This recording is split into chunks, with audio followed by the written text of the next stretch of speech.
want anything bad enough, don't make excuses. You gotta lose your time and your sleep for it. You find a way. Boxing King Media in association with Box Road. Delighted to be joined. They are, but with no champagne.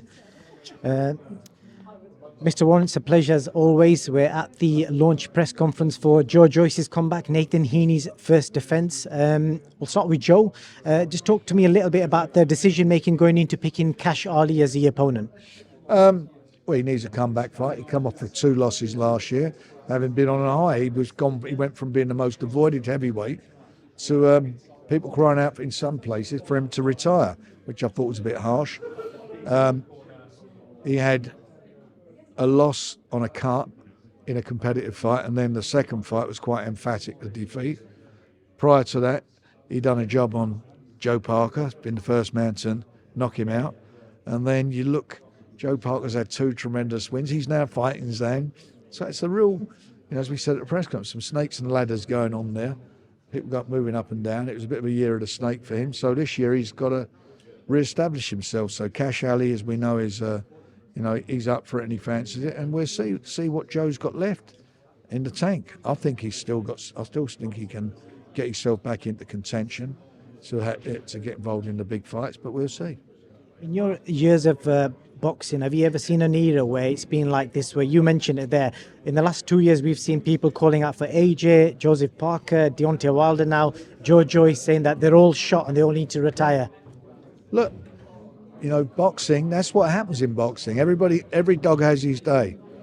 And either the age will get you, or you lose a few fights, and suddenly from being at the top of the game, you're out of the game. And there are a lot of young heavyweights jockeying in positions where if any of the belts fragment, that they'll fight for vacant titles, or they'll get a direct shot for the undisputed. So it's everybody, as far as the heavyweight division is concerned, and if you're a heavyweight, have got the bit between them teeth, and especially with HE being involved and what's been going on in the Riyadh season, they all want to be involved in it and have a part of it, and the only way you can do that, you've got to keep winning.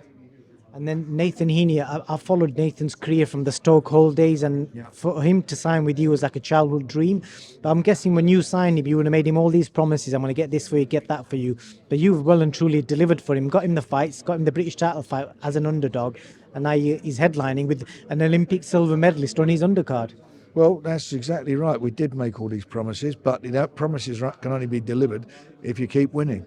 At the end of the day, he did what he had to do in the ring, and certainly pulled off a massive upset last year, but he thoroughly deserved it. I mean, it looked like the odds makers got the fight totally wrong. You had Denzel coming in off a knockout win and a great show in challenging for the world title. That he could have won that fight had he not let those first 4 rounds slide away from him. And then Nathan went out there and done a magnificent job. So he's got this great support. He's got all of Stoke behind him. Stoke City want us to put a world title fight for him on there in the ground, and we'll be working hard to do that. But first of all, it's like a reverse position. He's now in with a challenger who's 18-1, who is probably going into this fight a bit like how he went into the fight with Denzel. And it's anything can happen, as we've seen. Anything can happen. So he's got to be top of his game, and if he does, we'll be able to deliver for him. If he doesn't, then we'll see what happens. What I like about this card is literally a week ago, because of all this Saudi impact into the boxing at the moment, everyone was suggesting that we're not going to get 50-50 fights in the UK anymore.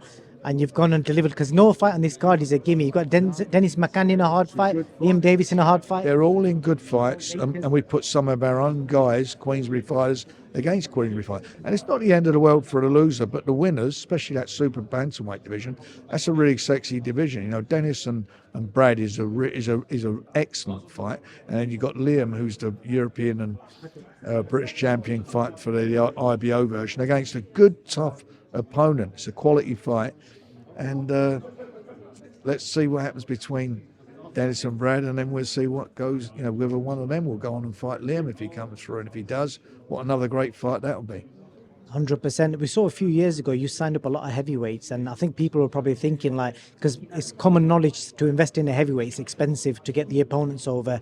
Do you feel that's all been justified now? Because you've got the keys to all the heavyweights in the country, to be fair. We worked very hard on it and we made our decision. We signed a lot of youngsters up, we brought them through, and we guided at least 4 of our guys into positions where they were number 1 or mandatory challengers, and it's been paying off. You know, a couple of them had their opportunities to fight for world titles. If you look at, for example, Daniel Dubois did it, and probably give Usyk his toughest fight he's had.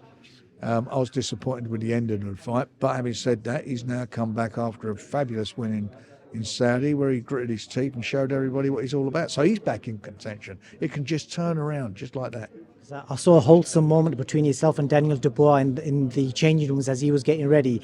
You've had him from day one, and it's amazing to see what you've done with a 26-year-old. You made him a multimillionaire. He's still in the mix, and he's still there for big fights. We've worked very hard for him. You know, we've had to work really hard over the last few years, and thankfully I've had my family involved, my son George, the CEO, working really hard.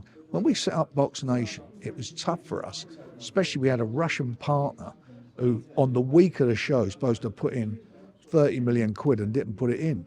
But we didn't cancel the show. We went ahead and we took the hit, big hit, to get it moving and get it going. So, you know, what's going on at the moment is purely down to hard work, our endeavours, our belief in our ability, and the belief in the ability of the boxers that we've signed. And our planning and our strategic planning to get us where we're at. And we've got a great team around us. We've got people who work with us, doing their various jobs at Queensberry, who do brilliant. It's a great teamwork. And as I say, as a result of it, we've had a brilliant 2023, and we're going to have a bigger 2024. The last thing I want to say is you've rode the storm, you've come out on top in most people's opinions. You're the lead promoter in the country now, with everything that you're doing. To all the young promoters that are coming through now, any bit of short advice you can give them for this game? Keep believing in yourself. Work hard, because the harder you work, the luckier you get. Thank you very much, Mr. Warren. Thank you. You want anything bad enough? Don't make excuses. You gotta lose your time and your sleep for it. You find a way. Super bantamweights. I mean, these are real good quality operators, young men coming through. They're all making their mark. We've got 2 in Brad and Dennis fighting each other. I think there are about 25 wins between them and 1 draw. You know, it's a quality fight, and it's an intriguing fight, and and I think it'd be very, very competitive. Very competitive. You know, and we're going to come on to Liam at the moment. He's down the end there. I mean, he's going from strength to strength. He's in a real tough fight himself. So this is exciting. Very exciting. Good. It's a real good match.